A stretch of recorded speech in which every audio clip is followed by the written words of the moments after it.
मराठीच्या बाबतीत मी आपल्या एका टीम मेंबरचा ॲप्रिशिएट करतो, अभिषेक अभिषेक सर कात्रे कात्रे, दादा. The great God. अरे जबरदस्त आहे. त्याची मराठी यार ऐकली मी यार, ना यार कान तृप्त होऊन जातात यार त्याच्या बोलण्यानं. बस बा त्याची एस-एस-बी. आय डेफिनेटली ॲप्रिशिएट हिम. यार जबरदस्त आहे. व्होकॅब पण खूप जबरदस्त आहे त्याची. त्याच्याकडं त्याच्या घरातही तसंच आहे. वातावरण तसं आहे. तर ते कसं का हो काय आहे तसं? त्याच्या घरात तसं वातावरण क्रिएट आहे.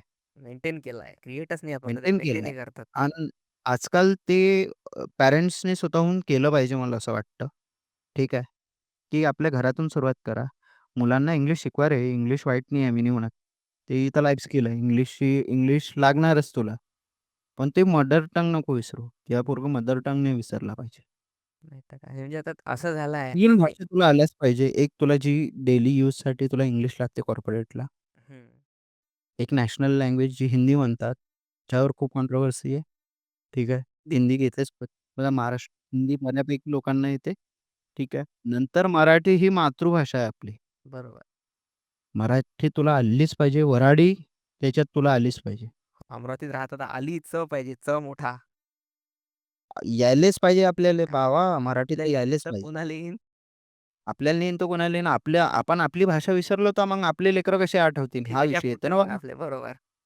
मग तुले ते पोट्ट्यान काय बे लेकान ते लेका त्याची लाज वाटली ना, तर सोड भाई. झालं. तू मग काय मराठीतला, तू काय त्या सिटीला हे करतं, प्रेम रिप्रेझेंट नाही करतं करत आहे. तिथलं. बरोबर आहे. डेफिनेट. नाही, नाही भाऊ वऱ्हाडी नाही सोडायची. बिलकुल.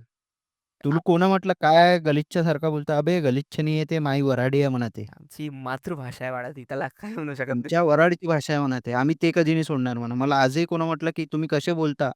कसे बोलता म्हणजे काय कसे बोलता? भावा माझी भाषा आहे ते. आम्ही असेच बोलतो बरं, आम्ही असेच मोठे झालो. आम्ही असेच बोलतो. तुम्हाला आवडत असेल, नसेल आवडत आम्ही काहीच नाही करू शकत. बरोबर. नाही हा भाषेबद्दल हे ठेवावं लागणार आहे गर्व. त्याच्याशिवाय भाषेवर हो नाही, भाषेवर प्रेम पाहिजे. ते प्रेम गर्व तर असलंच पाहिजे. भाषेचं प्रेम असलं पाहिजे बाबा. तो गोडवा गेला तर मग ते संपून जाईल भाषा. हे तर गोष्ट तेवढीच खरी. हां, तू आणि आपण जेव्हा बोलतो, आपण फुल वऱ्हाडीत बोलतो.